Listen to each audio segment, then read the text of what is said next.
전 여러분과 함께 이사야서 60장 15절로 22절의 말씀에 근거해서 야훼가 속히 이루리라, 이런 같은 제목으로 은혜의 말씀을 나누겠습니다. 우린 인생을 살아가면서 종종 어려움을 만날 때가 많이 있습니다.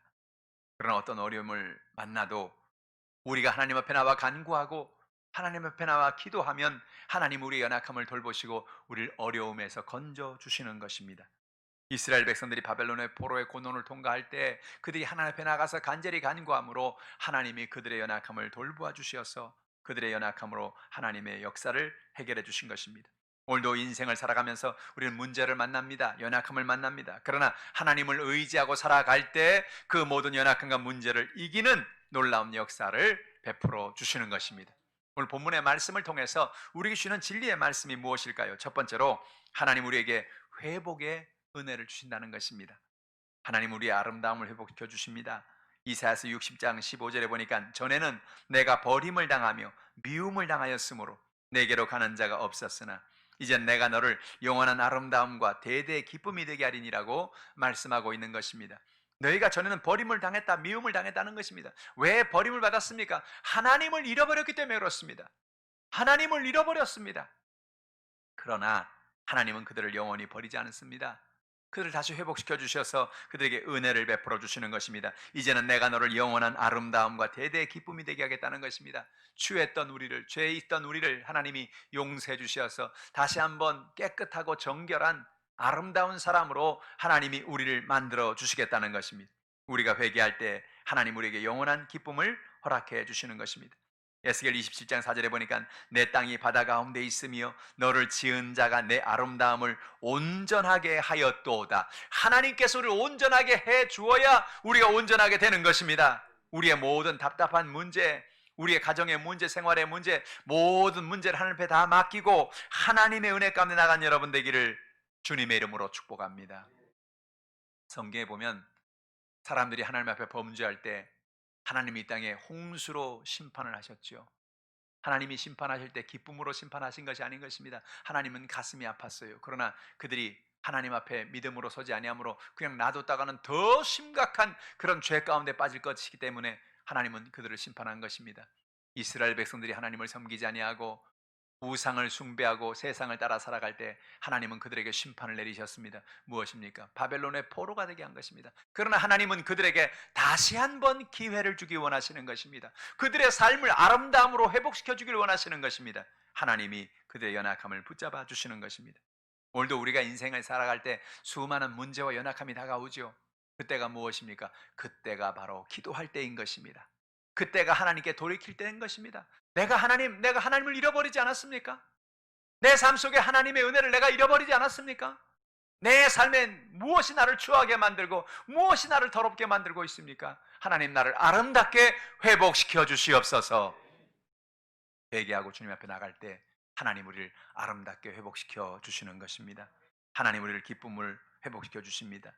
시편 126편은 이스라엘 백성들이 포로 가운데 돌아올 때 기뻐 부르며 찬양한 시인 것입니다. 시편 126편 1절로 3절 이렇게 말합니다. 야훼께서 시온의 포로를 돌려보내실 때에 우리는 꿈꾸는 것 같았도다. 얼마나 좋았으면, 야 이게 생시야 꿈이야? 야 어떻게 우리가 바벨론의 포로에서 살다가 이렇게 우리가 다시 돌아오느냐? 그들의 마음속엔 꿈꾸는 것처럼 하나님의 은혜가 충만했습니다. 그때 우리 입에는 웃음이 가득하고 우리 혀에는 찬양이 찼었도다. 그때 문나라 가운데서 말하기를 야훼께서 그들을 위하여 큰 일을 행하셨다 하였도다라고 고백하는 것입니다. 그들의 입에는 웃음이 가득합니다. 혀에는 찬양이 찼습니다. 기쁨과 감사 가운데 하나님을 찬양하고 하나님 앞에 영광을 올려드리게 된 것입니다. 그들의 슬픔이 바뀌어서 그들의 기쁨이 되게 된 것입니다. 하나님을 의지하는 사람에게 하나님은 슬픔을 받고 기쁨이 되게 해주시는 거예요. 예수님께 나가는 사람들 슬픔을 가지고 나갔습니다.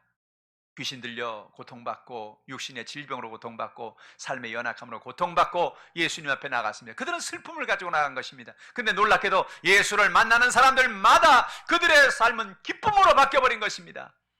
귀신이 떠나갔습니다. 병이 고침받았습니다. 문제가 해결되었습니다. 하나님의 나라가 그들에게 임한 것입니다. 오늘도 한 가지입니다. 우리가 예수님께 나가면 예수 우리의 슬픔을 기쁨으로 바꾸어 주시는 것입니다. 우리의 문제를 해결해 주시는 것입니다. 야훼께서 우리를 위해 큰 일을 행하셨으니 우리는 기쁘도다라고 시편 126편 3절은 말하는 것입니다. 하나님이 오늘도 저 여러분을 위하여 큰 일을 행해 주시는 것입니다. 그래서 우리 마음에 기쁨과 소망과 은혜가 충만한 삶을 살 수 있게 해 주시는 것입니다. 날마다 주님 주시는 기쁨 속에 살아가는 여러분 되기를 주님의 이름으로 축복합니다. 그럼 우리가 할 일이 뭐예요? 우리의 모든 염려와 걱정과 근심을, 슬픔을 다 주님께 맡기는 것입니다. 제가 여러분에게 매일같이 기도하라고 얘기하잖아요.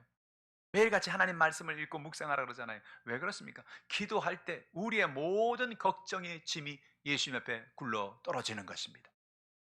우리는 알게 모르게 어깨에 수많은 무거운 짐을 지고 살아가요.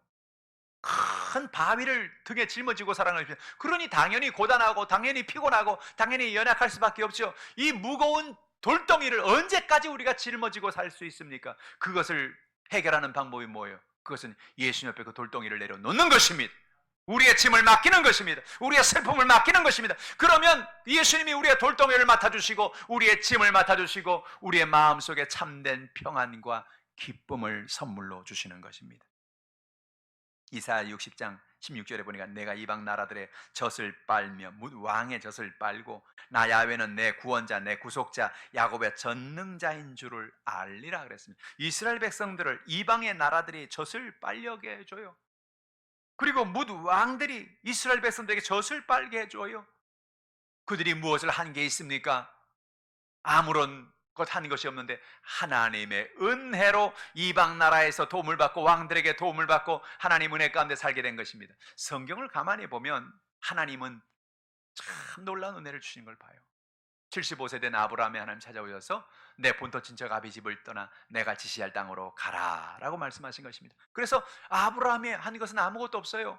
그가 뭐 특별히 다른 것 한 것이 없는데 하나님께서 간 곳에 거기에서 만나는 사람들을 통해서 하나님이 복을 주시고 그의 모든 것을 채워주시어서 아름다운 나라를 만들고 큰 복된 가문을 이루게 만들어 주신 것입니다. 아브라함이 한 게 없어요. 하나님이 그의 모든 것을 채워주신 것입니다. 이방 나라의 젖을 빨게 해주시고 왕의 젖을 빨게 한 것이 무엇입니까? 하나님이 우리의 모든 것을 책임져 주시고 우리의 모든 것을 공급해 주신다는 것입니다. 우리가 지금 코로나19라고 하는 위기를 만나고 고통 가운데 있습니다. 그러나 이 위기 속에서 하나님이 우리의 연약함을 채워주시는 거예요. 이방 나라를 통해 젖을 빨게 하시고 하나님 은혜 가운데 모든 것을 채워주신 것처럼 우리의 모든 것을 공급하신 하나님인 것을 깨닫기를 주님의 이름으로 축원합니다. 나 야훼는 너의 구원자요 너의 구속자요 야곱의 전능자인 줄을 알리라고 말씀한 것입니다. 고백하는 것입니다. 야, 놀랐구나. 하나님이 나의 구원자시구나. 하나님이 나의 구속자구나. 하나님 나의 전능자구나. 누가 고백하는 것입니까? 인생의 문제를 만났으나 하나님의 은혜 가운데 모든 문제가 해결된 사람들, 기쁨을 회복한 사람들의 고백인 것이죠. 나는 아무것도 한 것이 없는데 하나님 나의 인생을 인도해 오셨구나. 할렐루야. 오늘 여러분의 삶 속에 이런 은혜가 넘쳐나기를 주님의 이름으로 축복합니다. 하나님께서 오늘도 우리의 연약함을 도우시는 것입니다. 둘째로 하나님은 우리의 빛이시라는 거예요. 하나님은 어둠을 제하여 빛을 비추어 주시는 것입니다. 이사야서 60장 19절에 다시는 낮에 해가 내 빛이 되지 아니하며 달도 내게 빛을 비추지 않을 것이요 오직 야훼가 내게 영원한 빛이 되며 내 하나님의 내 영광이 되리니라고 말하는 것입니다. 낮의 해와 달은 밤의 달은 어떻습니까? 참 여러분 낮에 해는 엄청나게 밝죠. 그런데 그 엄청나게 밝은 그 해 앞에 조그마한 회중 전등을 들고 전등을 켰다고 한번 생각해 보십시오. 여러분 손에 있는 랜턴을 한번 켰다고 생각해 보십시오. 그 빛이 보입니까? 여러분 랜턴을 켜고 조그만 회중 전등을 켜고 브라시를 켜면 그 불빛이 보입니까? 안 보이죠. 왜 그렇습니까? 햇빛이 너무 강하니까. 회중 전등이나 조그만 등은 아무것도 아니요. 집에 들어가서 여러분 대낮에 여러분 들어가자마자 집에 불을 한번 다 켜보세요. 불을 다 켜면 아주 더 환합니까? 별 차이가 없어요. 왜? 바깥에 들어오는 햇빛이 너무나 강하기 때문에 집안에 아무리 불을 켜도 아무런 차이를 느끼지 못하는 것입니다. 근데 놀랍게 우리가 예수 그리스도 앞에 나가면 주님 우리에게 어떤 은혜를 주시냐? 마치 이와 같이 해와 같이 영광의 빛을 우리에게 비춰 주시는 것입니다. 우리의 삶 속에 하나님을 의지하고 하나님을 바라보고 나갈 때 하나님은 우리의 빛이 되어 주십니다. 그래서 해와 달이 쓸데가 없다는 의미가 뭐예요? 하나님의 빛이 너무나 강렬하고 하나님의 빛이 너무나 밝으니까 햇빛이 소용이 없고 달빛이 소용이 없습니다. 마치 회중 전등을 켜는 것이 아무런 의미가 없는 것처럼 하나님의 빛이 그대로 놀라운 빛이라는 것입니다. 그 빛은 무엇입니까? 우리를 어둠에 있는 우리를 건져내는 빛인 것입니다. 우리의 모든 연약함을 채워주시는 빛인 것입니다. 하나님 외에 어떤 무엇도 우리의 빛이 될 수가 없는 것입니다. 하나님이 온 우주와 만물을 창조할 때 창세기 1장에 보니까 하나님이 세상에 어떤 것을 창조하기 전에 제일 먼저 창조한 것이 무엇입니까? 하나님이 빛이 있으라. 빛을 창조했어요. 왜 그렇습니까? 온 우주가 혼돈 가운데 있고 흑암 속에 있었다고 성경은 말하는 것입니다. 어둠 속에 있었습니다. 하나님은 그 어둠과 흑암 속에 있는 혼돈 속에 있는 온 우주에 하나님은 하나님의 빛을 그들에게 비추어 주신 것입니다. 빛을 비출 때 어둠이 떠나가고 혼돈이 떠나가고 하나님의 놀라운 역사가 임하게 된 것입니다. 여러분, 예수님도 우리의 빛이 되어 주십니다. 요한복음 8장 12절에 예수께서 또 말씀하여 이르시되 나는 세상의 빛이니 나를 따르는 자는 어둠에 다니지 아니하고 생명의 빛을 얻으리라 그랬습니다. 여러분, 우리가 필요한 게 뭡니까? 빛이 필요한 것입니다. 무슨 빛입니까? 생명의 빛이 필요한 것입니다. 우리는 다 예수 없이는, 하나님 없이는 다 사망의 권세에 사로잡혀 살아가는 것입니다. 사망될 수밖에 없어요. 이 땅의 죽으면 지옥으로 가는 것입니다. 그런데 놀라운 사실이 뭐예요? 예수님이 나는 세상의 빛인데 무슨 빛이냐? 그 빛은 생명을 주는 빛이라는 것입니다. 사망이 떠나가고 어둠이 떠나가고 하나님의 놀라운 생명의 역사가 나타난다는 것입니다. 여러분, 그러므로 예수님 안에서 날마다 이 빛을 공급받기를 주님의 이름으로 축복합니다. 여러분, 스마트폰이 빛을 잃어버릴 때가 있죠. 언제 빛이 사라집니까? 스마트폰을 아무리 스위치를 누르고 아무리 자판을 들겨도 스마트폰이 캄캄해요. 빛이 없어요. 언제 그러죠? 배터리가 다 떨어지면 그러죠. 배터리가 다 떨어지면 아무리 누르고 아무리 문질러도 빛이 안 나요. 근데 그 스마트폰을 빛을 나게 하는 방법이 있어요. 어떻게 하면 돼요? 충전을 하면 돼. 충전을 하면 그 충전이 되면서 그 죽었던 껌껌했던 스마트폰이 반짝하고 들어오는 것입니다. 빛이 들어오는 거예요.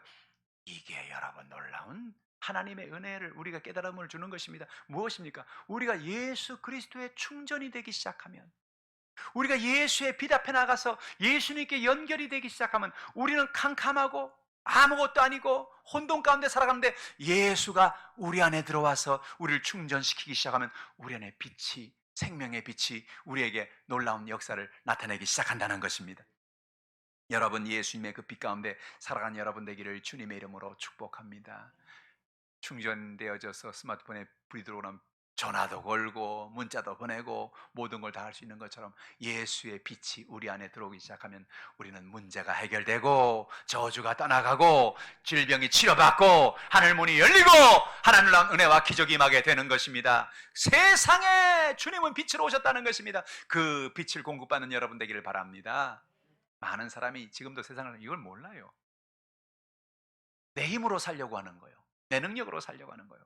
내가 빛을 발해. 내가 어떻게 빛을 발해요? 내가 빛이 어디 있어요? 나에겐 빛이 없어요.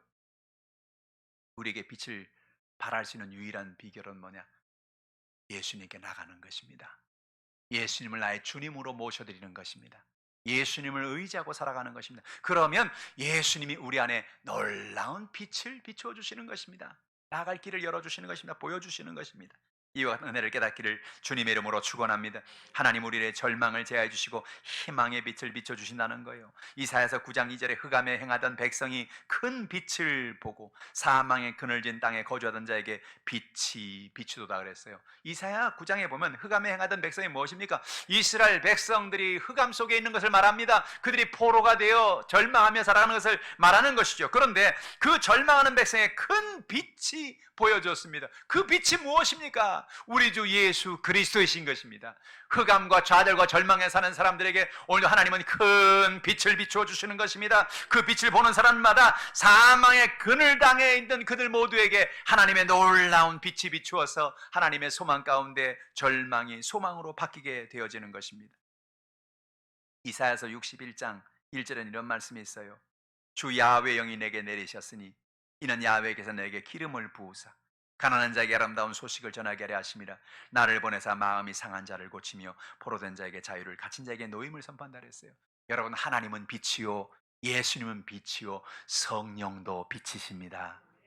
무슨 얘기냐? 여러분, 주의 야훼의 영이 내게 임한다는 게 뭐예요? 성령이 내게 내리시는 것을 말하는 것입니다. 성령이 내리면 어떤 일이 하냐? 가난한 자에게 아름다운 소식을 허락해 주시는 것입니다. 마음속에 모든 슬픔과 가난과 연약함 가운데 있는 사람에게 그 예수 그리스도의 은혜, 성령의 빛이 비춰지면 그 빛이 들어오는 사람들마다 놀라운 소망으로 바뀌게 되는 것입니다. 마음이 상한 자가 고침을 받게 되는 것입니다. 우린 어려서부터 자라면서 정말로 얼마나 많은 상한 마음을 가지고 살아갑니까? 어느 부모가 자녀에게 상처를 주고 싶어하는 부모가 있겠어요? 그러나 자신도 모르게 부모는 자녀에게 상처를 줄 때가 참 많습니다. 자녀와 자녀를 비교하면서 상처를 줍니다. 마음의 아픔을 주고 고통을 주는 것입니다. 인정받지 못하고 사랑받지 못했다고 그렇게 마음 가지고 살게 하는, 마음이 상해서 마음에서 피가 흐르는 것입니다. 그러나 놀라운 사실이 뭐예요? 하나님의 영이 우리에게 임할 때, 그 하나님의 성령의 빛을 우리에게 비춰줄 때 우리의 마음이 상한 자가 고침을 받는 것입니다. 여러분, 예배를 나와 십자가를 바라보고 말씀을 듣는 것이 왜 중요하느냐? 예배를 나와 말씀을 듣고 십자가를 바라보는 순간에 하나님의 성령이 이 자리에 함께하여 주셔서 우리의 상한 마음을 고치기 때문에 그렇습니다. 우리의 상한 마음이 치료되는 것입니다.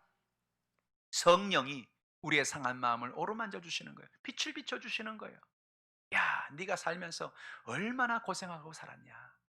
네가 엄마 아버지에게 상처를 받고, 너 친구들에게 상처를 받고 왕따를 당하고, 너 주변의 사람들에게 상처를 받고, 동료 직장 사람들에게 상처를 받고, 네가 일생 동안 얼마나 마음에 상한 마음을 가지고 인생을 살아가느냐. 그러나 걱정하지 마라. 내가 너의 상한 마음을 고쳐주마. 하나님 앞에 나오면 성령께서 우리에게 상한 마음을, 그 밝은 빛을 비춰주시는 것입니다. 그래서 우리 마음속에 모든 상한 마음이 치유받고 하나님의 은혜가 임하게 되는 것입니다. 포로된 자에게 자유를, 갇힌 자에게 노임을 선포하게 된다는 것입니다. 우리는 인생을 살아가면서 포로되어 인생을 살아갈 때 많아요. 부정적인 생각에 포로가 되어 살아갑니다. 염려의 포로가 되어 살아갑니다. 그래서 뭐든지 안 돼, 못해, 할 수 없어, 마음에 두려움이 가득 차 있는 것입니다. 포로되어 살아가는 것입니다. 두려움의 포로가 된 것입니다. 그러나 놀라운 사실이 뭐예요? 성령이 함께하는 사람에게는 그 포로에서 자유함을 주시는 것입니다. 갇힌 자가 자유케 되는 것입니다. 오늘 여러분에게 이런 은혜가 있기를 주님의 이름으로 축원합니다. 예수를 믿는 것이 무엇입니까? 예수를 믿는 축복이 무엇입니까? 예수를 믿는 사람은 포로에서 자유를 얻는 것입니다. 갇힌 자가 자유를 얻는 거예요. 이스라엘 백성들은 70년 동안 갇혔어요. 포로가 되었어요. 그들은 고통 속에서 인생을 산 것입니다. 그런데 하나님께서 하나님의 은혜로 그들을 그 포로되면서 자유케 하고 갇힘에서 자유함을 얻었을 때 얼마나 희망으로 가득 찼겠습니까? 얼마나 기쁨으로 가득했겠어요? 오늘 여러분의 삶 속에 이런 은혜가 있으시기를 주님의 이름으로 축복합니다. 우리 대한민국이 지금 여러분 포로되어 살아가는 것입니다. 갇혀 살아가는 것입니다. 코로나19가 사람들을 막 포로로 만듭니다. 코로나19가 사람들을 막 갇힙니다. 예배도 막 못 드리게 되고 막 모이지도 못하게 되고, 사람들이 고통 속에서 막 두려움 속에서 혹시 사람들 많은 데 갔다가 또 걸리는 거 아니야? 그런 마음의 두려움과 염려 속에서 사람들이 인생을 살아가는 것입니다. 그러나 놀라운 사실은 뭐예요? 하나님의 성령께 하나님을 의지하고 나갈 때 성령이 오셔서 그 빛을 비춰줌으로 말미암아 우리의 포로됨에서, 우리의 연약함에서 우리를 건져주시는 것입니다. 우리에게 나갈 길을 열어주시는 거예요. 소망을 주시는 거예요. 할렐루야. 오늘 소망의 빛으로 충만한 여러분 되기를 주님의 이름으로 축원합니다. 하나님은 은혜의 얼굴빛을 우리에게 비춰주십니다. 민수기 6장 25절로 26절에 야훼는 그의 얼굴을 내게로 비추사 은혜 베푸시기를 원한다. 할렐루야. 하나님이 얼굴을 우리에게 비출 때 하나님의 은혜가 우리에게 임합니다. 여호와는, 야훼는 그 얼굴을 내게로 향하여 드사 평강 주시기를 원하노라. 하나님이 그 얼굴을 우리를 향하시면 하나님의 평강이 우리에게 온다는 것입니다. 무슨 얘기입니까? 그럼 하나님이 그 얼굴을 우리에게 어떻게 비추고 하나님이 그 은혜와 평강을 우리에게 어떻게 주십니까? 우리가 주님 앞에 나아가면 주님이 그 얼굴을 우리에게 비춰주시는 거예요. 우리가 기도해야 될 이유가 여기 있죠. 예배드릴 될 이유가 여기 있죠. 우리가 주님 앞에 나와서 주님을 바라보는 것입니다. 주여! 우리가 주의 이름을 부르면 주님은 우리를 향해서 얼굴을 돌리시는 것입니다. 왜 그러느냐? 왜? 뭐가 문제가 있느냐? 뭐 때문에 그러느냐? 얼굴을 우리를 비추시는 거예요. 얼굴을 비추면 어떻게 된다고요? 은혜가 내려오는 것입니다. 주님 우리 향해서 얼굴을 돌리면 어떻게 됩니까? 얼굴을 바라보는 순간 주님 우리에게 평강을 쏟아부어 주시는 것입니다. 할렐루야. 하나님이 여러분에게 이와 같이 은혜의 빛, 평강의 빛을 그 얼굴의 빛을 통하여 우리에게 비추어 주시는 거예요. 인생의 문제가 다가오고 연약함이 다가올 때 하나님을 바라보십시오. 하나님의 이름을 부르십시오. 성경을 보세요. 창세부터 요한계시록까지 인생의 수많은 문제를 만나고 좌절을 만나고 어려움을 만나던 사람들이 그 문제 해결에 공통점이 있는 게 뭡니까? 그들이 나가 하나님의 이름을 부르는 것입니다. 주여, 주님, 내가 주님 앞에 나왔습니다. 주님, 내가 문제가 나왔습니다. 그렇게 주님을 부르면 주님은 반드시 그 부르는 사람을 바라보시는 거예요. 그러면 문제 해결돼요. 왜? 얼굴 빛이 은혜를 부어주시는 것입니다. 하나님의 얼굴 빛이 평안을 부어주시는 것입니다. 우리의 기도를 응답해 주신단 말입니다. 할렐루야. 참 놀라워요. 여러분, 그러니 우리가 기도하지 않고는 살 수가 없는 거예요. 인생을 살면서 우리가 기도할 때 하나님의 얼굴을 바라볼 때 하나님은 순간순간 우리의 모든 연약함을 채워주시고 응답을 채워주시고 그 빛을 비추어 주시는 것입니다. 고린도후서 4장 6절에 어두운 데 빛이 비치라 말씀하셨던 그 하나님께서 예수 그리스도 얼굴에는 하나님의 영광을 아는 빛을 우리 마음에 비추어 주셨느니라. 이야, 놀라운 일이 뭐지? 예수님도 빛을 비춰 주신다는 겁니다. 예수님께 나가면 예수님은 오늘도 우리에게 그 영광의 빛을 우리에게 비춰 주신다는 거예요. 예수님을 자주 만나셔서 주님 주시는 그 빛을 공급받는 여러분 되기를 주님의 이름으로 축복합니다. 배터리가 떨어질 때마다 가서 충전하는 것처럼 예수님께 나가 자꾸 충전을 하세요. 주님, 내게 영광의 빛을 비춰 주시옵소서. 내가 이 빛을 의지하고 살아가게 도와주시옵소서. 주님이 여러분을 도와주시고 여러분을 인도해 주시는 것입니다. 셋째로, 하나님은 때를 통해서 일하십니다. 오늘 본문의 이사야서 60장 22절의 말씀은 이런 말씀이 있습니다. 그가 작은 자가 천명을 이루겠고 약한 자가 강국을 이룰 것이라. 때가 되면 나 야훼가 속히 이루리라. 작은 자가 천명을 이루고 약한 자가 강국을 이룰 것이다. 이야, 이게 말이 되는 소리입니까? 어떻게 약한 자들이 천명이 되게 이루며 약한 자가 어떻게 강국을 이룰 수가 있겠단 말입니까? 어떻게 이게 가능합니까? 때가 되면 나 야훼가 속히 이루리라는 것입니다. 때가 되면. 할렐루야. 하나님은 때가 되면 역사하시는 것입니다. 여러분, 어떤 때는 우리가 기도하는데 하나님이 침묵하고 계시는 것 같은 그런 때가 있잖아요. 내가 열심히 기도하는데 하나님이 내 기도를 안 듣고 계시는 것 같아요. 하나님 도대체 어디 계시는 거예요? 하나님, 내가 이렇게 부르짖고 기도하는데 하나님 도대체 어디 계십니까? 우리가 그런 마음 들 때가 있지 않아요? 그때 하나님 뭐라고 말씀하신지 아세요? 오늘 본문의 말씀입니다. 때가 되면 나 야훼가 속히 이루리라. 우리는 하나님의 때를 몰라요.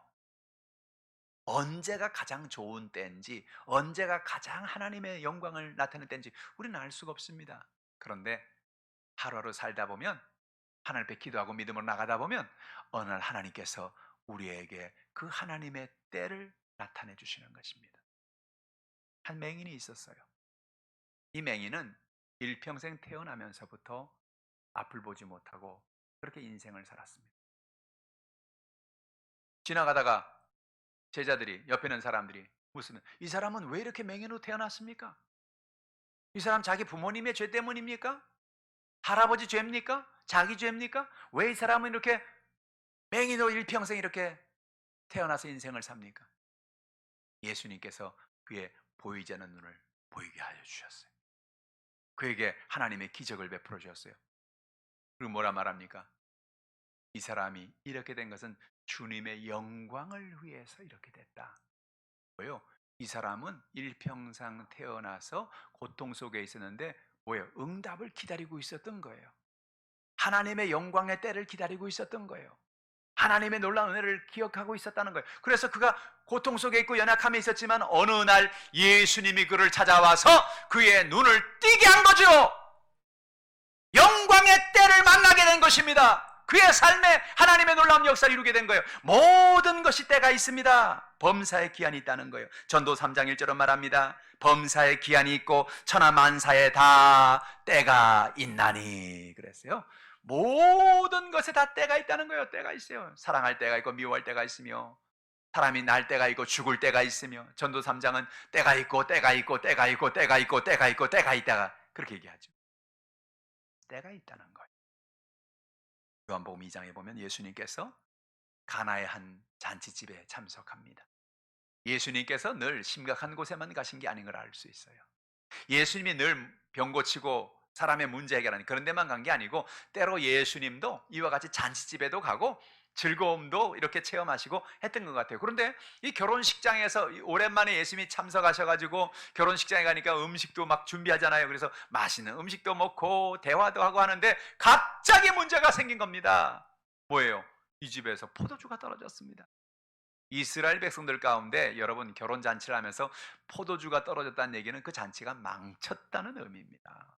아니, 사람들이 와서 포도주가 떨어졌다라면 가면서 축복을 하고 계세요? 욕을 하고 계세요? 아이고, 뭐 불러놓고 음식도 없고 이게 뭐 하는 거야? 뭐 이러고 가지 않겠어요? 그럼 그건 얼마나 창피한 일입니까?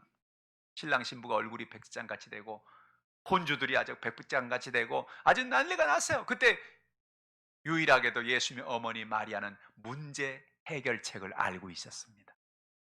뭐냐? 문제 해결자 되신 예수님, 하늘과 땅을 지으신 하나님의 아들 예수, 우리를 구원할 예수, 마리아는 알고 있죠. 예수님 누군지. 그래서 예수님께 나가서 이 문제를 이야기한 겁니다. 예수님, 이 문제가 이렇게 있습니다. 예수님 그 말을 듣고 뭐라 말합니까? 요한복음 2장 4절에 예수께서 이르시되 여자여 나와 무슨 상관이 있나이까? 내 때가 아직 이르지 아니하였나이다. 여자여 나와 무슨 상관이 있니까? 내 때가 아직 이르지 않. 어떻게 보면 정말 박절하게 들리죠. 어머니 마리아 가서 부탁을 하는데 성경에 보니까 마리아가 부탁했다는 말이 별로 없어요. 근데 여기 가서 부탁한 거예요. 주님, 이 가정에 문제가 생겼으니 이 문제를 좀 해결하라고. 근데 여자여 나와 무슨 상관이 있나이까? 아이고, 어떻게 이런 말을 할 수가 있나? 근데 그 다음 말이 뭐예요? 내 때가 아직 이르지 않. 아, 그렇구나. 예수님은 때를 통해서 역사하시는구나. 그러니까 지금 역사가 아직 안 이루어진 건 둘 중에 하나예요. 내가 기도를 안 했든지, 두 번째는 주님의 때가 이르지 않았든지. 내가 기도됐는데 역사가 아직 나타나지 않는다. 뭐예요? 그럼 뭐예요? 때가 아직 안 됐구나. 그렇게 알면 되는 거예요. 할렐루야. 오늘 여러분, 하나님 은혜 가운데 구하는 여러분 되기를 축원합니다. 마리아가 예수님께 나가 구했습니다. 그러니까 예수님이 때가 되니까 어떻게 해요? 하인들을 부르죠. 불러서 야, 얘들아, 나가서 저 물 있는 곳에 가서 물을 떠다가 결례통에다가 갖다 채워라. 이해가 안 되죠. 아니, 포도주가 없다는데 물은 왜 떠오라 그러는가? 그러나 예수님이 하라니까 그대로 다 순종하죠. 그래서 그걸 갖다가 연회장에 갖다 주라는데, 연회장에서 그 물을 갖다 줄 때 하인들은 이게 물인지 다 알잖아요. 왜 저 사람이 지금 포도주를 기다리고 있는데 왜 물을 갖다 주라 그럴까? 그리고 갖다 줬는데 밖에도 연회장이 이야, 기가 막히다. 어떻게 이렇게 좋은 포도주를 여태까지 감춰뒀느냐? 이 집은 대단한 집이네. 혹시 이게 백포도주가 아니었을까? 맹물이니까, 그죠? 보통 그냥 적포도주를 줬는데 이제는 백포도주를 갖고 나온 거예요. 근데 먹어보니까 너무너무 맛있는 포도주를 갖고 나온 거예요. 이야, 대단하다. 할렐루야. 사랑하는 성도 여러분, 주님의 때를 통해 주님은 역사하시는 거예요. 너무 빠르지도 않고 너무 늦지도 않는 때에 우리가 구하는 기도에 주님은 응답을 베풀어 주시는 것입니다. 때가 되면 주님은 구원자를 보내신다는 겁니다. 예레미야 23장 5절에 야훼 말씀이니라. 보라, 때가 이르리니 내가 다윗에게 한 의로운 가지를 일으킬 것이라. 그가 왕이 되어 지혜롭게 다스리며 세상에서 정의와 공의를 행할 것이며 그랬어요. 여러분, 놀라운 사실은 때가 되면, 때가 이르는데 때가 되면 내가 다윗에게 한 의로운 가지를 일으킬 것이다. 이스라엘 백성들은 이게 뭔 소리야? 아니, 다윗에게서 의로운 가지를 일으킨다는 게 뭐야? 이게 나중에 2000년 전에 한 사건으로 나타나는 것을 우리는 알게 되죠. 다윗이란 바로 다윗의 혈통을 말하는, 가지라는 것은 그곳에 태어나는 한 자녀를 말하는 것입니다. 성경에 보면 마태복음에 처음에 읽자마자 우리는 족보기가 나오죠. 누가 누구를 낳고 누가 누구를 낳고. 저는 제일 처음에 예수를 믿고 신약 성경을 탁 폈는데 누가 누구를 낳고 누가 누구를 낳고, 아이고 왜 이렇게 많이도 낳네. 계속 낳는 거예요. 계속 낳는 거예요. 그런데 마지막에 보니까 누가를 낳았어요? 예수 그리스도를 요셉이 낳은 거예요. 그 얘기하려고 그 앞에 나온 얘기가 계속 나오는 거예요. 누가 누구를 낳고 누가 누구를 낳고 누구나. 그게 뭐예요? 다윗의 가지에 다윗의 족보인데 그 다윗의 족보에서 요셉을 통하여 예수가 나셨다. 누가복음에도 족보가 나오죠. 누가 누구를 낳고 누가 누구를 낳고. 뭐예요? 마리아의 가문을 통해. 마리아가 누구예요? 마리아도 다윗의 후손이에요. 다윗 후손인 마리아를 통해서 요셉도 다윗의 후손이고 마리아도 다윗의 후손인데 이 두 사람 가운데서 예수 그리스도가 나셨다. 할렐루야. 그게 뭐예요? 오늘 예레미야 23장 5절의 말씀의 예언을 이룬 거죠. 내가 다윗에게 하는 의로운 가지를 일으킬 것이라. 그가 왕이 되어, 예수님 왕이십니다. 지혜롭게 다스리며 세상에서 정의와 공의를 행할 것이다. 예수님이 땅에 계실 때 지혜로 다스렸습니다. 정의와 공의로 다스리셨습니다. 가는 곳마다 귀신을 쫓아내고 병든 자를 고치고 문제를 해결해 주시고 그들의 삶 속에 하나님의 왕국을 그들에게 선물로 주신 것입니다. 왜? 그가 왕이니까. 그들에게 하나님의 왕국을, 하나님의 나라를 선물로 주고, 하나님의 왕국이 뭡니까? 천국이지요. 할렐루야. 오늘도 하나님 여러분에게 천국을 선물로 주시는 것입니다. 우리가 장차 죽으면 가는 곳 그것만이 천국이 아니에요. 오늘도 우리가 예수를 믿는 순간에 여러분의 인생은 천국으로 바뀌는 것입니다. 여러분의 삶은 천국의 놀라운 역사가 나타나는 거예요. 하나님의 나라가 임하면, 천국이 임하면 무슨 문제가 되겠습니까? 하나님께서 여러분의 모든 연약함의 문제를 해결해 주시는 것입니다. 오늘도 우리가 예수 그리스도를 바라보고 이와 같은 은혜 속에 살아간 여러분 되기를 주님의 이름으로 축복합니다. 하나님은 오늘도 여러분에게 회복을 주십니다. 추하고 죄 많고 연약한 우리를 아름답게 회복시켜 주십니다. 우리에게 기쁨을 회복시켜 주시는 것입니다. 캄캄하고 어둡고 좌절과 절망 속에 사는 우리에게 하나님은 성령을 보내셔서 그 밝은 빛을 비추어 주심으로 어둠이 떠나가고 빛 속에 살게 하시는 은혜를 베풀어 주시는 것입니다. 하나님은 오늘도 역사하십니다. 때를 통해서 역사하십니다. 때가 임하면 속히 이루리라 라고 말씀하시는 거예요. 어떤 때는 야 이게 언제 될까 그렇게 마음 먹고 있는데 되기 시작하면 그냥 금방 되잖아요. 그렇죠? 그게 금방 안 와서 그렇지 되기만 시작하면 금방 되잖아요. 참 놀랍죠? 뭐요? 때가 이르니 속히 이루리라. 이스라엘 백성들은 자기 자신들이 바벨론의 포로에서 자유가 된다는 건 상상을 못하는 일이었어요. 너희들이 이제 70년이 차고 나면 너희가 포로에서 자유를 얻을 거야. 하나님 너희에게 자유를 줄 거야. 아이고 말이 그렇지. 저 나라 저 임금들이 우리를 보내겠냐고, 우리를 자유케 하겠냐고 말도 안 되는 소리지. 근데 뭐요? 때가 이르니 어떻게 돼요? 속히 이루어진 것입니다. 왕이 명령을 냅니다. 너희들은 다 너희 본토로 떠나가라. 할렐루야. 바벨론이 망하면서 메데아 바사가 일어나면서 이스라엘 백성들에게 각자의 고향으로 돌아가라는 명령이 떨어지게 된 거예요. 바벨론이 그냥 있었으면 안 됐을 거예요. 바벨론이 망하면서, 바벨론이 망하게 한 것도 하나님의 은혜인 것입니다. 바벨론이 망하겠어? 이 강한 나라가? 아니요. 때가 되면 망하는 거예요. 하나님의 때가 되면, 하나님의 역사가 나타나면 못할 것이 없는 것이죠. 하나님의 때는 오늘도 이루어지는 것입니다. 때가 이르리니 속히 이루리라. 오늘 여러분의 삶 속에 이 한 주간 이 은혜 속에 살아간 여러분 되기를 주님의 이름으로 축복합니다. 여러분의 가정의 문제로 답답해하는 사람이 있습니까? 육신의 질병으로 답답해하는 사람이 있습니까? 주여, 주님의 때가 이루는 것을 믿습니다. 주님의 때를 통하여 우리의 삶 속에 속히 이루게 하여 주시옵소서. 구하고 응답받고 승리하는 한 주간이 되시기를 주님의 이름으로 축원합니다. 기도하겠습니다. 하나님 아버지, 하나님 은혜와 사랑을 참으로 감사합니다. 때가 이루리니 속히 이루어지리라. 하나님 아버지, 이와 같은 때를 우리에게 허락해 주시고 주님의 놀라운 권능과 은혜로 넘치는 믿음의 삶을 살도록 역사하여 주시옵소서. 주의 성령이여 바람같이 불같이 생수같이 역사해 주시고 은혜를 베풀어 주시고 붙잡아 주옵소서. 오늘도 가정의 문제를 가져 나왔습니다. 자녀의 문제를 가져 나왔습니다. 질병의 문제를 가져 나왔습니다. 캄캄한 문제, 누구에게 말할 수 없는, 고백할 수 없는 답답한 문제를 가지고 나왔습니다. 주여 빛을 비추어 주시옵소서. 문제가 어둠이 떠나가게 도와주시고 빛으로 충만하게 하시고, 그래서 주님 주시는 놀라운 은혜가 임하게 도와주시옵소서. 하나님 아버지, 이 대한민국에 주님의 빛을 비추어 주시옵소서. 코로나19라는 어둠이 사라지게 도와주시고 하나님의 놀라운 권능과 은혜가 임하게 도와주시옵소서. 대한민국의 교회들마다 하나님의 은혜를 부어주시어서 하나님, 예수의 복음을 전하며 예수의 복음을 증거하며 살아갈 수 있게 도와주시고, 이 교회의 각자의 배후에서 역사는 악하고 더러운 귀신이 떠나가게 도와주시며 사탄의 세력이 떠나가게 하시며, 하나님 아버지, 한국 땅에서 교회가 얼굴을 잃어버리고 빛을 잃어버리고 하는 이 배후의 역사는 더러운 사탄의 세력이 떠나가게 하여 주시옵시고, 주의 은혜와 놀라운 권능이 임하여서 다시 한번 일어나 교회가 빛을 발하며 많은 사람들을 살리며 하나님의 은혜가 임하는 놀라운 생명의 역사가 있게 하여 주시옵소서. 여의도 순복음 하남교회를 하나님 사용하여 주옵소서.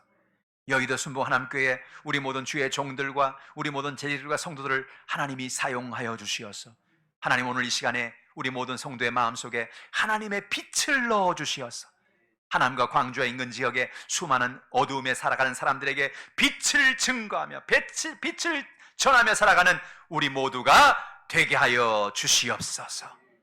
감사드리며 예수님의 이름으로 기도하옵나이다. 아멘. 말씀을 생각하시면서 우리가 통성으로 기도할 때, 주여, 가정의 문제를 가져 나왔습니다. 물질의 문제, 장막의 문제, 답답한 문제를 가져 나왔습니다. 주여, 어둠이 떠나고 빛으로 충만하게 하여 주옵소서. 육신의 질병을 치료하여 주옵소서. 여의도 순복음 하남교회 성령의 기름을 부어주시라고, 역사해달라고 이 시간 우리 다 같이 주여 일창하시고 통성으로 기도합니다. 주여, 할렐루야. 살아계신 아버지 하나님, 감사합니다. 우리 성도들이 오늘 하나님 앞에 나와서 예배실에서 기도합니다. 각자의 가정에서 기도합니다. 하나님 아버지, 우리의 모든 기도와 간구를 응답하시고 축복해 주시어서 하나님 앞에 영광과 존귀와 찬양을 올려드리며 주님을 의지하며 주를 바라보게 하시니 감사합니다. 우리의 모든 형편과 사정을 아시며 우리 연약함을 알고 계신 하나님을 찬양합니다. 우리 연약함을 아신 하나님을 찬양합니다. 아버지 하나님, 하늘 문을 열어주시옵소서. 십자가의 놀라운 권능과 내가 임하게 도와주시고 믿음과 성령으로 충만하며 주의 놀라운 권능과 내가 임하는 믿음의 역사가 나타나기를 간절히 바라고 남나이다. 아버지 하나님, 하늘 문을 열어주시옵소서.